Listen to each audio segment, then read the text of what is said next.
Muito boa noite, o pessoal do canal Paulo Munarete News. Temos aqui no Sesc a nossa amiga Zilmara, que ela vai falar aí da palestra que ela vai dar hoje à noite aí do mal de Alzheimer. Boa noite, tudo bem? Como é que tá, Zilmara? Tudo bem? Então fala para nós aí do tema que tu vai dar a palestra hoje à noite aí.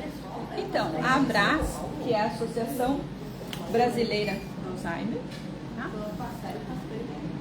Aqui em Xanxerê, nós temos vários cuidadores que dão todo esse suporte, esse atendimento para familiares ou outras pessoas que são conhecidas, juntamente com outros profissionais que dão esse suporte às pessoas com Alzheimer. Então, o intuito da palestra de hoje é justamente cuidar de quem cuida, né? Então, é dar um espaço de ventilação, de relaxamento, de calma, de acolhimento para essas pessoas que estão disponíveis diariamente, muitas vezes até mais tempo do que necessário, com as pessoas que necessitam de suporte. E esse problema mal do Alzheimer, assim, tem muita gente aqui em Xanxerê, região toda que você faz aí suas palestras, aí tem muita gente? Olha, a minha linha de trabalho está mais focada aos cuidadores, mas a gente sabe, conforme o número de pessoas que chegam conosco, que nós temos um número gradativo, né? Então, o Alzheimer em si, ele tem uma faixa etária, né, que atinge essa parte da população. E aí eu diria assim, vou lhe cortar um pouquinho, mas para colocar o aspecto de prevenção, né? Então, o cuidado com o nosso cérebro, né? Assim como a gente cuida e vai para a academia cuidar do nosso corpo, a importância de cuidarmos do nosso cérebro, né? Então, as pessoas que 50 anos acima precisam fazer atividades que estimulem o nosso cérebro. Pode ser de forma simples, como um dominó, um jogo de baralho, uma palavra cruzada, atividades simples. A dança, tem que trabalhar o cérebro, não pode parar. Exato, assim como tu vai para a academia para fazer músculo, para aumentar a tua musculatura, para cuidar desse tônus muscular, nós precisamos cuidar dessa máquina que está aqui. É por isso que hoje você vê tudo que é lugar, bastante pessoas idosas fazendo trabalho físico aí, né? E os bailinhos também, você vê muita gente, a gente faz aí, é muitas pessoas faixa etária aí de 50 para cima aí, estão frequentando, né, os clubes, o salão aí para fazer os bailinhos também um exercício físico, né? Exato, é um exercício físico, mas ao mesmo tempo trabalha o teu cognitivo também, né? Porque você está trabalhando a questão de motricidade ampla, né? Outros que fazem crochê também, outras atividades que também envolvem o manual. A dança, ela é significativa sim, porque ela não trabalha só o corpo, né? A pessoa quando vai dançar, ela tem que ter uma memória em relação a qual a mente, como é que vai fazer, os passos e tudo mais. Então, também são formas de estimulação, além dessa interação social, porque a gente sabe que tem muitas pessoas que acabam se aposentando e permanecendo apenas em casa, né? Ou na TV, ou no celular, ou aspectos dessa forma. E não pode, né? Sem tanta interação com as demais pessoas e também sem agregar cognitivamente ou estimular o cérebro com outras formas. Então, a atividade física, ela é essencial. Uma boa alimentação, essencial. Um sono adequado, magnífico.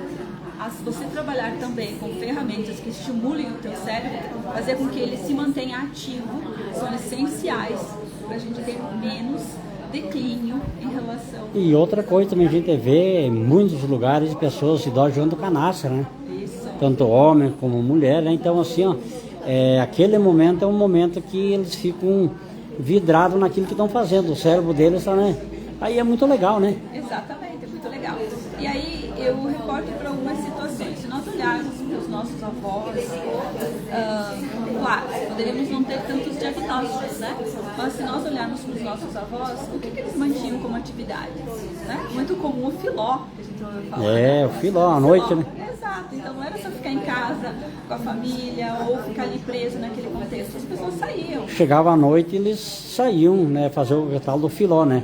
E isso eles há muitos anos faziam, né? Exatamente, e o que nós fazemos hoje? Grande maioria da população. Hoje a maioria não sai fazer filó, não sai de casa, então assim, ó, tem que trabalhar a memória. Exatamente, então trabalhou durante o dia, chega em casa e fica em frente à TV ou não faz nenhuma outra atividade que envolva essa interação social, que envolva essa estimulação cerebral. Então o filó, por mais simples que seja a atividade na época, mas mantinham eles ativos.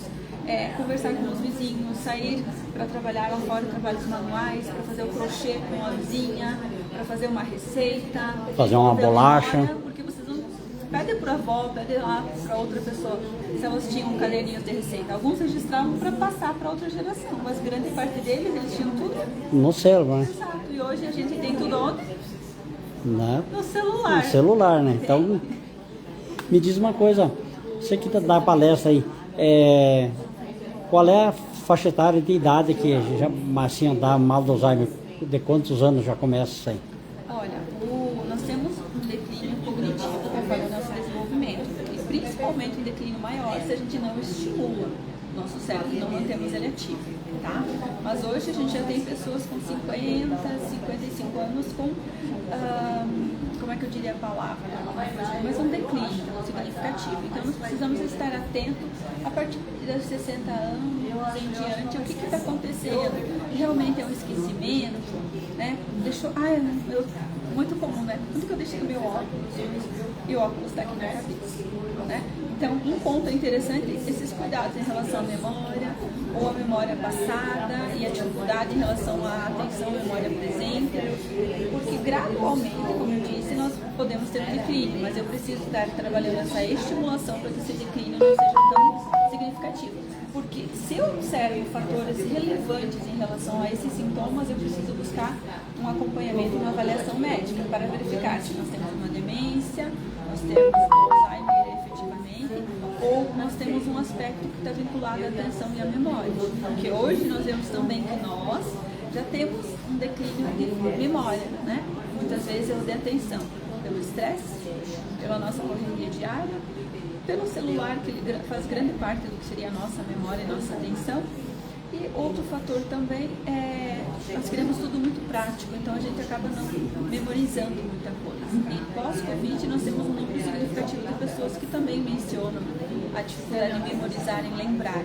E quanto mais parado ficar, mais chance que você tem para a doença mal do Alzheimer, né? Então assim, o Alzheimer, ele começa a dar alguns sinais inicialmente. Então esses sinais precisam ser observados. A pessoa tem 60 anos, certo? Hoje 60 anos eu considero ainda jovem, né? Sim. Porque está todo mundo muito disposto, muito ativo, fazendo muita coisa. Mas eu preciso dar atenção para isso. Onde estão acontecendo esses declínios, né? Onde exatamente está acontecendo? Na família, está saindo, ou outras doenças concomitantes também, como a depressão, que a depressão fica muito presa com os aspectos do passado. Então são pessoas que ficam tão presas àquela dor e elas não conseguem ver outras possibilidades de avanço. E aí elas também não saem de casa, elas acabam buscando esse isolamento, não têm uma outra atividade interativa com outros idosos ou pessoas da mesma idade, e não faz nada que estimule o cérebro também. Então, quanto mais atividade ela fazer, mais o seu cérebro funciona melhor, né? Exatamente. Então, tanto os pequenininhos quanto os adultos, os idosos, precisam estimular o cérebro. Nós vivemos numa sociedade que potencializa muito a musculatura física, né? E pouco se fala da estimulação e dessa musculatura cerebral que nós precisamos ativar diariamente. Então, esse é o recado. Alimentação adequada, sono adequado, os cuidados, os primeiros sinais eu preciso buscar. Será que é uma ausência de magnésio? Ou será que tem outros fatores por trás que eu preciso olhar com bastante atenção? Então, os primeiros sinais, quando identificados e verificados com diagnóstico específico profissional, minimizam muito o declínio lá na frente. E quantas pessoas hoje vai participar da palestra aqui? Olha, não tem uma previsão ainda, porque as meninas não me passaram ao total, mas em torno de 20 pessoas, pelo que elas me passaram, que são cuidadores. E você vai em todos os lugares da palestra, toda semana?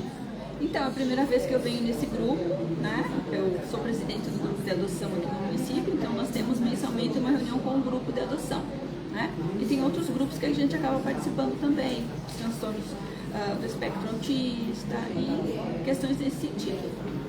Então tá, quero te agradecer, muito obrigado por ter atendido o canal Paulo Martins News aí, né? E que Deus abençoe sempre o trabalho de todo mundo aí, e sucesso sempre. Muito obrigada. Então tá, obrigado. Tchau, tchau.